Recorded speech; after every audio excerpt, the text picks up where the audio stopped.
No vídeo de hoje, nós vamos ver a classe gramatical dos substantivos. E o que são os substantivos?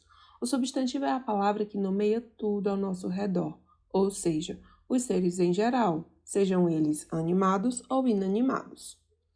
Os substantivos nomeiam as coisas, as pessoas, os animais ou os lugares. Por exemplo, livro, cadeira, Janaína, Fortaleza, são substantivos. Além disso, eles também nomeiam ações, noções, estados ou qualidade. Por exemplo, trabalho, corrida, alegria ou beleza. O substantivo vai apresentar algumas variações. Primeiramente, nós vamos ver a formação do substantivo. E o que é a formação? Quanto à formação, o substantivo ele pode ser primitivo, derivado, simples ou composto. Isso quer dizer o quê? Como o substantivo foi formado, como é que foi composto aquela palavra. Ele pode ser primitivo ou derivado. O que se trata de um substantivo primitivo? É aquele que não provém de uma outra palavra. Por exemplo, flor, pedra, jornal. Já o derivado, você vai perceber que deriva de uma outra palavra. Por exemplo, flor no primitivo, quando se trata do derivado, a gente tem florista, pedreiro, jornalista.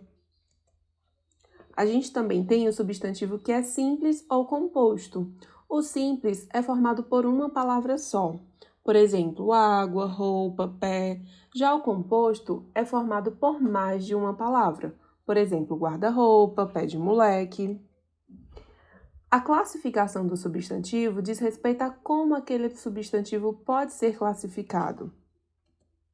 Ele pode ser comum ou próprio. O substantivo comum nomeia os seres genéricos, por exemplo, menino, país, aluno, professora. Já o substantivo próprio nomeia seres específicos, por exemplo, Luiz, Brasil, Rafael, Janaína. O concreto nomeia todos os seres reais ou irreais. Não esqueçam que substantivos concretos diz respeito também àqueles seres que existem na fantasia e na imaginação. Por exemplo, fada. Por mais que não seja um ser que realmente exista no nosso universo, ainda assim trata-se de um substantivo concreto porque ele existe por si só. Já o abstrato, ele vai nomear ações, estados, qualidades. Por exemplo, trabalho, beleza e fé. Eu sempre costumo dizer para meus alunos lembrarem do filme Divertidamente, ou seja, todos aqueles seres que existem na cabeça da personagem são seres abstratos. Saudade, alegria, tristeza, raiva. Os substantivos coletivos são aqueles que, mesmo no singular, designam um conjunto de seres ou coisas da mesma espécie.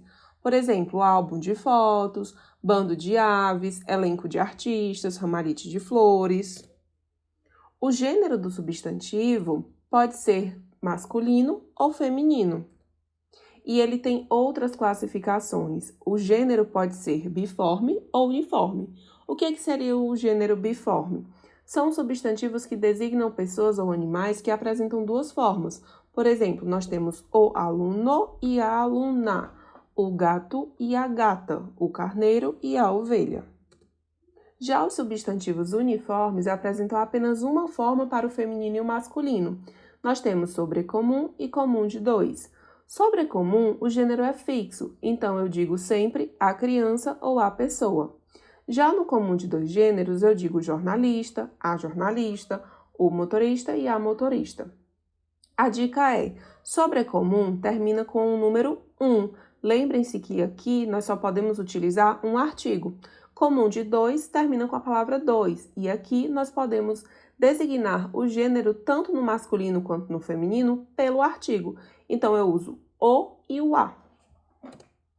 Já o substantivo epiceno são aqueles que designam animais. Por exemplo, a onça, o jacaré. Não existe uma outra forma. Para dizer se é feminino ou masculino, nós usamos o termo macho ou fêmea. O jacaré macho, o jacaré fêmea, a onça macho ou a onça fêmea. Cuidado com o sentido dado pelo artigo, porque o artigo pode modificar o sentido daquele substantivo. Por exemplo, o cura é o pároco, o vigário, já a cura é o ato ou efeito de curar. Você sabia disso? Se você não sabia, comenta aqui no vídeo. O número do substantivo pode ser singular ou plural. O singular, ele é designado pela ausência do S. Já o plural, nós temos a presença do S. O grau do substantivo pode ser no aumentativo ou no diminutivo. Nós temos duas formas de dar esse aumentativo ou diminutivo, de modo analítico ou de modo sintético. Quando eu digo analítico, eu utilizo a presença de uma outra palavra. Por exemplo, amigo pequeno, amigo grande. Já no sintético, eu sintetizo, eu utilizo uma palavrinha só. Amiguinho, amigalhão. Copo grande, copásio. Lá no analítico, ilha pequena, no sintético fica ilhota. E outros exemplos. Não esqueçam também que o diminutivo ou aumentativo nem sempre funcionam apenas para dar o tamanho. Às vezes ele pode ser modificado e colocado de forma a dar um outro sentido. Por exemplo, quando eu digo eu amo a minha mãezinha, não é porque ela é pequena, mas sim porque eu estou falando de forma afetuosa.